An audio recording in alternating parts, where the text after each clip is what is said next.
दोनों तरफ जंगी तैयारियों का हंगामा था। सलीबी अब के सुल्तान अय्यूबी को फैसला कुन शिकस्त देने का अज़्म किए हुए थे। सुल्तान अय्यूबी जख्म खूरदा था। सलीबियों की शह पर 3 मुसलमान उमरा सुल्तान अय्यूबी के खिलाफ महाजारा हो गए थे। 2.5-3 साल मुसलमान फौजें एक दूसरे का खून बहाती रहीं। सुल्तान अय्यूबी ने तीनों मुसलमान अफवाज को फैसला कुन शिकस्त देकर उनसे हथियार डलवाए और उन्होंने सुल्तान अय्यूबी की इताअत कबूल कर ली थी। मगर इस फतह को सुल्तान अय्यूबी उम्मत रसूल सल्लल्लाहु अलैहि वसल्लम की बदतरीन शिकस्त कहता था, क्योंकि सलीबियों की साजिश कामयाब हो गई थी। इस खाना जंगी में अल्लाह के वो 1000 सिपाही मारे गए या उम्र भर के लिए अपाहिज हो गए जिन्हें फलस्तीन को सलीब से पाक करना था। इस दौरान सलीबियों ने फौज में इजाफा कर लिया, फौज को आराम भी दे दिया था और जंगी तैयारियां मुकम्मल कर ली थी। उनका यह दावा बेबुनियाद नहीं था कि वो तूफान की तरह आएंगे और दुनिया अरब को खसो खाशाक की तरह उड़ा ले जाएंगे। उनके मुकाबले में सुल्तान अय्यूबी की फौज के तजुर्बाकार सिपाही और कमांडार शहीद हो चुके थे और वो नई भर्ती की जरूरत महसूस कर रहा था। रंगरूटों को लड़ाना बहुत बड़ा खतरा था, मगर इसके सिवा कोई चारा नहीं था। उसे मिस्र में भी फौज की ज्यादा नफरी रखनी थी, क्योंकि सूडान की तरफ से खतरा था। इसके अलावा मुल्क के अंदर तखरीबकारी और गद्दारी भी ज्यादा थी। सलीबी तूफान की तरह आने का प्लान बना रहे थे और सुल्तान अय्यूबी अपने तरीक़े जंग से हटना नहीं चाहता था। उसने तय कर रखा था कि वो शब खून मारने और ज़रब लगाओ और भागो के उसूल पर लड़ेगा। अब के सलीबियों ने ऐसा प्लान तैयार करने की सोची थी जिसमें सुल्तान अय्यूबी का कमांडो ऑपरेशन कामयाब न हो सके। वो उसकी फौज को घेरे में लेकर आमने सामने की जंग लड़ाने की तरकीबें सोच रहे थे। दोनों तरफ ये कोशिशें हो रही थीं कि अपनी अपनी जंगी तैयारियों, मंसूबों और नक्लो हमल को राज में रखें और एक दूसरे के राज मालूम करें। इस मकसद के लिए दोनों के यहाँ एक दूसरे के जासूस मौजूद थे।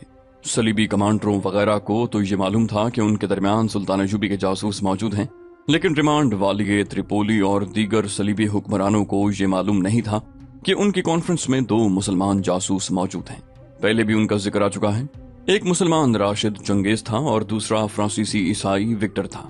ये आला किस्म के मुलाजिम थे जो सलीबी बादशाहों और आला कमांडरों की दावतों वगैरह में शराब और खाने वगैरह की सर्विस की निगरानी करते थे। राशिद चंगेज ने अपना नाम ईसाइयों जैसा जाहिर कर रखा था। तुर्क होने की वजह से उसका रंग यूरोपी बाशिंदों जैसा था। बहुत होशियार और चरब जबान था। विक्टर के मुतालिक तो किसी को शुबा ही नहीं था कि वो ईसाई है। वो फ्रांस का रहने वाला था, लेकिन अपने आप को उसने यूनानी ईसाई बताया था। सलीबियों की इस कॉन्फ्रेंस में भी दोनों अपनी मखसूस वर्दी पहने मौजूद थे, क्योंकि सलीबी शराब के बगैर कोई काम नहीं करते थे। ये दोनों शराब पेश कर रहे थे और उनकी बातें गौर से सुन रहे थे। ये बातें बहुत ही कीमती थीं जो उन्हें काहिरा पहुंचानी थीं, मगर ये अभी मुकम्मल नहीं थी। वो सलीबियों का पूरा प्लान मालूम करके काहिरा पहुंचाने का इरादा किए हुए थे। अली बिन सुफियान को अपने उन दोनों जासूसों पर मुकम्मल एतमाद था। हालांकि विक्टर ईसाई था। सलीबियों को यही खतरा महसूस हो रहा था कि सलाहुद्दीन अय्यूबी को उनके प्लान और नक्लो हरकत का इल्म हो गया तो वो जगह जगह घात लगाकर थोड़ी थोड़ी नफरी से उनके तूफानी लश्कर को तबाह कर देगा। चुनाचे वहां सुल्तान के जासूसों का सुराग लगाने और उन्हें पकड़ने के बड़े ही सख्त अहकाम जारी कर दिए गए थे। मिस्र में भर्ती की मुहिम शुरू हो गई।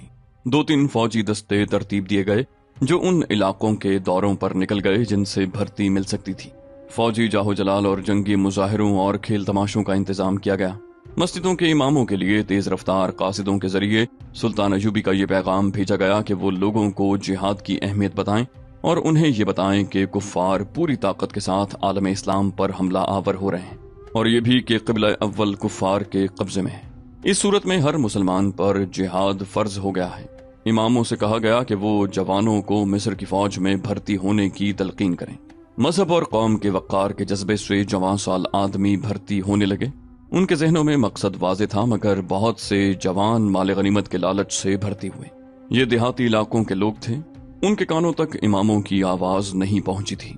उन तक फौजी अफसर पहुंचे जिन्होंने सुल्तान अय्यूबी के इस हुक्म की तामील की खातिर कि भर्ती बहुत जल्दी करो, लोगों को जिहाद के वाज सुनाने की बजाय ये कहा कि सलीबियों के शहर फतह किए जाएंगे जहां इतनी दौलत है कि वो समेट नहीं सकेंगे। चुनाचे वो दिलों में जिहाद का जज्बा लेकर भर्ती होने की बजाय माल गनीमत का लालच लेकर हंसी खुशी भर्ती हुए। इन अनाड़ी और कम फहम फौजी अफसरों ने सुल्तान अय्यूबी की तवक्को के खिलाफ बेशुमार जवानों को भर्ती कर लिया, मगर उसे ये न बताया कि उन्होंने मकसद पूरा नहीं किया, हुक्म की तामील की है। मैदान जंग में जाकर ये सिपाही सुल्तान अय्यूबी के लिए बड़ा ही तकलीफ दे मसला बन गए। उधर त्रिपोली से कुछ दूर सलीबी फौज एक मैदान में इकट्ठी होने लगी। फलस्तीन के दूसरे मकबूजा शहरों में एलची भेज दिए गए कि वो सलीबी फौज को तैयार कर लें। त्रिपोली में सबसे ज्यादा सरगर्मी हुनैन के हुक्मरान रेनॉल्ट की थी। उसकी फौज खासी ज्यादा थी, जिसमें 250 नाइट थे। नाइट एक एजाज था जो गैर मामूली तौर पर ज़हीन, दलेर और क़यादत के माहिर फौजी अफसर को दिया जाता। उसे खास किस्म की ज़िर्रा बख्तर दी जाती और वो खुसूसी दस्तों का कमांडर होता। रेनॉल्ट को इंतकाम की आग परेशान किए हुए थी। 1174 ईस्वी के अवाइल में सलीबियों ने समंदर से सिकंदरिया पर हमला किया था, लेकिन सुल्तान अयूबी को अपने जासूसों के जरिए हमले की खबर कबल अज़ वक्त मिल गई थी। उसने हमले के इस्तकबाल का ऐसा बंदोबस्त कर रखा था कि सलीबियों का बहरी बेड़ा बुरी तरह तबाह हो गया और ये बेड़ा फौज को साहिल पर नहीं उतार सका था। इस हमले की दूसरी कड़ी खुश्की के रास्ते हमला करना था, जिसकी क़यादत रेनॉल्ट कर रहा था। चूंकि मुसलमान जासूस सलीबियों का पूरा प्लान ले आए थे, इसलिए खुश्की पर नूरुद्दीन जंगी ने अपनी फौज की घात लगा रखी थी। अकब और पहलुओं से भी हमलों का इंतजाम कर रखा था। रेनॉल्ट इस फंदे में आ गया। उसने बहुत हाथ पांव मारे, घात से निकलने की कोशिश की, मगर एक रात नूरुद्दीन जंगी के छापामारों ने रेनॉल्ट के हेडक्वार्टर पर शबखून मारा और रेनॉल्ट को पकड़ लिया। सलीबियों का न सिर्फ हमला नाकाम रहा, बल्कि उन्हें कमर तोड़ शिकस्त हुई। जानी और माली नुकसान के अलावा सबसे बड़ा नुकसान तो ये था कि उनका रेनॉल्ट जैसा जंगजू बादशाह कैदी हो गया। नूरुद्दीन जंगी के लिए ये बड़ा ही कीमती कैदी था। उसकी रिहाई के लिए वो सलीबियों से बड़ी ही कड़ी शराइत मनवाना चाहता था, मगर जिंदगी ने वफा न की। 2 माह बाद जंगी फौत हो गया। उसके आला हुकाम और सालारों ने जंगी के 11 साला बेटे अल मलिक अल सौले को सल्तनत की गद्दी पर बिठा दिया, क्योंकि उसे वो अपना कठपुतली बनाकर मनमानी करना चाहते थे। उन्होंने सुल्तान सलाहुद्दीन के खिलाफ महाज कायम कर लिया और उसे शिकस्त देने के लिए सलीबियों के साथ दोस्ती कर ली। इस दोस्ती का उन्होंने पहला मुआवजा ये दिया कि रेनॉल्ट जैसे कीमती कैदी को गैर मशरूत तौर पर रिहा कर दिया गया और उसके साथ दूसरे तमाम कैदियों को भी रिहा कर दिया। वहीं से सुल्तान अयूबी की मुसलसल मार का आराई अपने पीर उस्ताद और अजीज दोस्त नूरुद्दीन जंगी के बेटे से शुरू हो गई। दूसरे उमरा खिलाफत से आजाद हो गए और सब ने सुल्तान अयूबी के खिलाफ मुत्तहिदा महाज कायम कर लिया। इसका और जो नुकसान हुआ सो हुआ।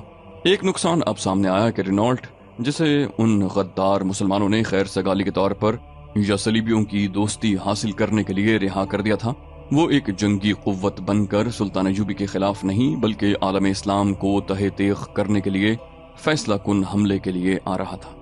अल मलिक अल सौले ने रेनॉल्ट के साथ जो जंगी कैदी रिहा किए थे, वो भी इस्लाम के लिए बहुत बड़ा खतरा बनकर आ रहे थे। रेनॉल्ट अपनी शिकस्त और जिल्लत का इंतकाम भी लेना चाहता था। सलीबियों की इस कॉन्फ्रेंस में उसने इस तजवीज़ की मुखालफत की कि तमाम सलीबी अफवाज मुश्तरका कमान के तहत हों। इस मुखालफत की सबसे बड़ी वजह यह थी कि वो आज़ाद होकर अपने अज़ाइम के मुताबिक जंग लड़ने का इरादा किए हुए था। सलीबियों में ये कमजोरी थी कि वो मुत्तहिद नहीं होते थे, एक दूसरे की मदद करते थे, लेकिन हर एक के दिल में ये होता था कि वो ज्यादा से ज्यादा इलाके फतह करके उनका बादशाह बन जाए। मुतअद्दिद मौरखीन ने लिखा है कि सलीबियों को इस कमजोरी ने दुनिया अरब में नुकसान पहुंचाया और वो इतनी ज्यादा और इतनी बरतर जंगी ताकत के बावजूद नुमाया कामयाबी हासिल न कर सके। मौरखीन लिखते हैं कि सुल्तान अयूबी की सफ़ों में गद्दार न होते तो वो सलीबियों को दुनिया अरब से बेदखल करके यूरोप के लिए खतरा बन जाता। रिमांड ऑफ त्रिपोली ने कहा, अगर आप सलाहुद्दीन अयूबी को शिकस्त देना चाहते हैं तो हम सब अपनी अपनी फौज को मुश्तरका कमान के सुपुर्द कर देते हैं, वरना हम बिखर कर नाकाम भी हो सकते हैं। ये जरूरी नहीं कि हमले की क़यादत रेनॉल्ट की फौज करे, ये फैसला मुश्तरका कमान को करना चाहिए।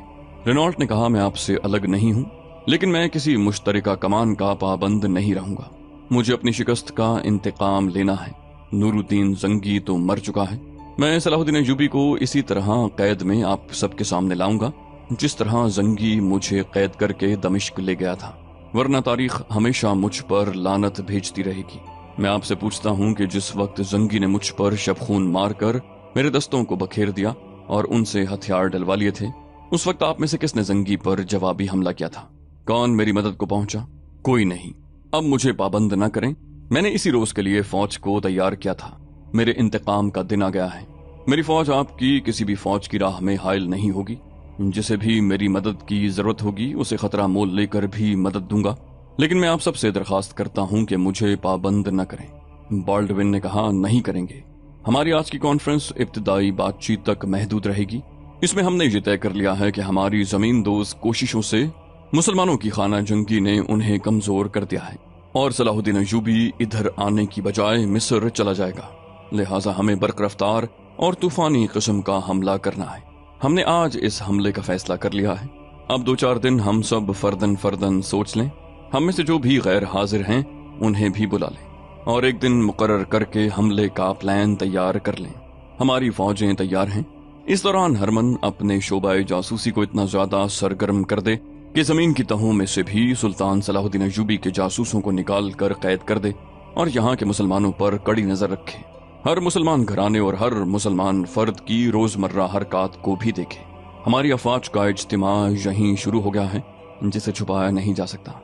ये इंतजाम हरमन को करना है कि कोई आदमी या औरत इस जगह से बाहर जाए तो ये यकीन कर लिया जाए कि वो जासूस नहीं। हरमन ने कहा, ऐसा ही होगा। यहाँ से कोई परिंदा भी बाहर नहीं जाएगा। पहले सुनाया जा चुका है कि इस कॉन्फ्रेंस में शराब पिलाने वाले खादिमों, मर्दों और लड़कियों के निगरान और इंचार्ज 2 आदमी थे जो सलीबियों की कॉन्फ्रेंसों और दावतों वगैरह में बड़ी दिलकश वर्दी में हाजिर रहते थे। ये काबिल एतमाद आदमी थे। उन्हें गहरी छानबीन के बाद मुलाजिम रखा गया था, मगर ये दोनों सुल्तान अय्यूबी के जासूस थे। इससे अंदाजा होता था कि वो किस कदर होशियार और ज़हीन थे, वरना हरमन जैसे उस्ताद जासूस और सुराग रसां की नजरों और अक्ल को धोखा देना मुमकिन नहीं था। दोनों खूबरू जवान और दराज़कद थे। विक्टर को अपना नाम बदलने की जरूरत नहीं थी क्योंकि वो था ही ईसाई। राशिद चंगेज जो तुर्क था अपना नाम ईसाइयों जैसा रखे हुए था। ये दोनों इस कॉन्फ्रेंस में भी मौजूद थे। आधी रात के करीब कॉन्फ्रेंस बर्खास्त हुई और वो दोनों अपने कमरे में चले गए। विक्टर ने कहा, हम दोनों में से कोई भी नौकरी से गैर हाजिर नहीं हो सकता। ये खबर किसी और के जरिए काहिरा भेजनी पड़ेगी। ऐसा कौन हो सकता है? राशिद चंगेज ने कहा, इमाम से बात करेंगे, वही बेहतर जानता है कि कौन सा आदमी बेहतर है। काहिरा तक तेज रफ्तारी से पहुंचने के लिए किसी खास आदमी की जरूरत होगी, मगर उनका पूरा मंसूबा मालूम हो जाए तो काहिरा को इत्तला देंगे। अधूरी इत्तला पर सुल्तान अय्यूबी कोई गलत चाल न चल बैठे। विक्टर ने कहा, इमाम को इतनी सी इत्तला देना तो जरूरी है कि सलीबी बहुत बड़े हमले का फैसला कर चुके हैं, ताकि सुल्तान अपनी फौज को तैयार कर सके और अपने नुकसानात जल्दी जल्दी पूरे कर ले। और सुनो, जिस वक्त ये लोग हमले की बातें कर रहे थे तो मैंने तुम्हें देखा था। तुम शराब का प्याला रिमांड के आगे रखते रखते रुक गए थे और साफ पता चलता था कि तुम उनकी बातें गौर से सुन रहे हो। मैंने तुम्हारा चेहरा देखा था, उस पर मुझे नुमाया चमक नजर आई थी। मैं जानता हूं कि इतना कीमती राज मिल जाने से हैजान और खुशी की कैफियत पैदा हो जाती है, लेकिन तुम्हें ये नहीं भूलना चाहिए कि हरमन भी वहीं मौजूद होता है। हरमन अली बिन सुफियान के पाए का जासूस है। मैंने तुम्हें देखकर फौरन हरमन की तरफ देखा। मुझे शक होता है कि जैसे वो तुम्हें देख रहा था। मोहतात रहो मेरे भाई, हम दुश्मन के पेट में जिंदगी बसर कर रहे हैं। राशिद चंगेज ने कहा, हरमन के लिए हम अजनबी नहीं। हमारे मुताल्लिक वो शुकूक रफा कर चुका है, अब डरने की जरूरत नहीं। विक्टर ने कहा, डरने की नहीं, मोहतात होने की जरूरत है। तुमने आज वो हिदायत सुन ली हैं जो हरमन को मिली हैं। वो अब हर किसी को शक की निगाहों से देखेंगे। और अब तुम यूं करो, मस्जिद में चले जाओ, सब सो गए हैं। इमाम को बताओ कि आज सलीबियों ने क्या फैसला किया है। अगर काहिरा को कोई जाने वाला हो तो इस फैसले की इत्तला अली बिन सुफियान को दे दे, और अगर उधर से कोई आए तो हमसे मिले बगैर वापस न जाए। शहर की एक मस्जिद का इमाम सुल्तान अय्यूबी के लिए जासूसी करता था। ये मस्जिद जासूसी का खुफिया अड्डा बनी हुई थी। मुसलमान जासूस मस्जिद में जाकर इमाम को खबरें पहुंचाते और उससे हिदायत लेते थे। विक्टर कभी मस्जिद में नहीं गया था। वो कहा करता था कि उसे नमाज नहीं आती और मस्जिद के आदाब से भी वाकिफ नहीं, इसलिए उसे डर था कि मस्जिद में कोई ऐसा मुसलमान उसे पकड़वा देगा जो सलीबियों का जासूस होगा। ये गलत भी नहीं था।